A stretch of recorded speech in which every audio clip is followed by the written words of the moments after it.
अध्याय 16 स्वर्गदूत का संदेश।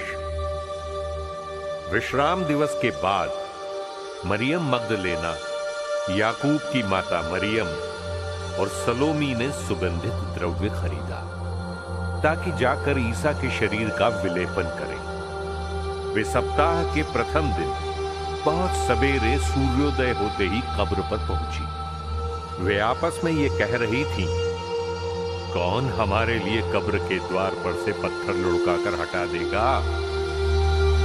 किंतु जब उन्होंने आंखें ऊपर उठाकर देखा तो पता चला कि वो पत्थर जो बहुत बड़ा था अलग लुढ़काया हुआ है।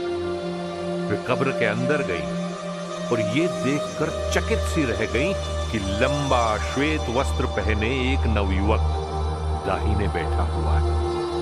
उसने उनसे कहा, डरिए नहीं, आप लोग ईसा नाजरी को ढूंढ रही हैं, जो क्रूस पर चढ़ाए गए थे। वे जी उठे हैं, वे यहां नहीं हैं। देखिए, यही जगह है जहां उन्होंने उनको रखा था। जाकर उनके शिष्यों और पेत्रुस से कहिए कि वे आप लोगों से पहले गलीलिया जाएंगे। वहां आप लोग उनके दर्शन करेंगे, जैसा कि उन्होंने आप लोगों से कहा था। वे आश्चर्यचकित होकर कांपती हुई कब्र से निकलकर भाग गई और उन्होंने डर के मारे किसी से कुछ नहीं कहा। परिशिष्ट। मरियम मगदलेना को दर्शन। ईसा सप्ताह के प्रथम दिन प्रातः जी उठे। वे पहले मरियम मगदलेना को, जिससे उन्होंने 7 अवदूतों को निकाला था, दिखाई दिए।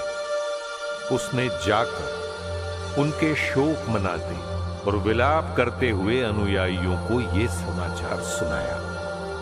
किंतु जब उन्होंने ये सुना कि ईसा जीवित है और उसने उन्हें देखा है, तो उन्हें इस पर विश्वास नहीं हुआ। 2 शिष्यों को दर्शन। इसके बाद ईसा दूसरे वेश में उनमें 2 को दिखाई दिए, जो पैदल देहात जा रहे थे। उन्होंने लौटकर शेष शिष्यों को यह समाचार सुनाया, किंतु शिष्यों को उन दोनों पर भी विश्वास नहीं हुआ। शिष्यों का प्रेषण।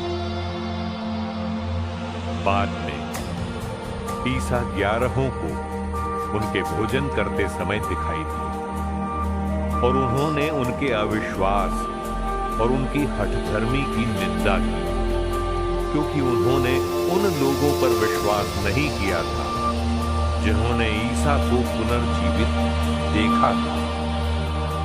इसके बाद ईसा ने उनसे कहा, संसार के कोने कोने में जाकर सारी सृष्टि को सुसमाचार सुनाओ। जो विश्वास करेगा और बपतिस्मा ग्रहण करेगा, उसे मुक्ति मिलेगी। जो विश्वास नहीं करेगा, वो दोषी ठहराया जाएगा। विश्वास करने वाले ये चमत्कार दिखाया करेंगे। वे मेरा नाम लेकर अपदूतों को निकालेंगे, नवीन भाषाएं बोलेंगे और सांपों को उठा लेंगे। यदि वे विष पिएंगे तो उससे उन्हें कोई हानि नहीं होगी।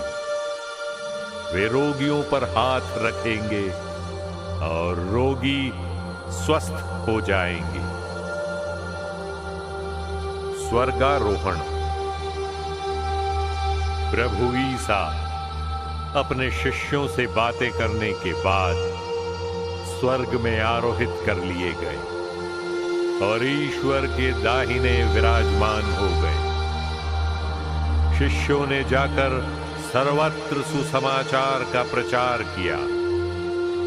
प्रभु उनकी सहायता करते रहे और साथ साथ घटित होने वाले चमत्कारों द्वारा उनकी शिक्षा को प्रमाणित करते रहे।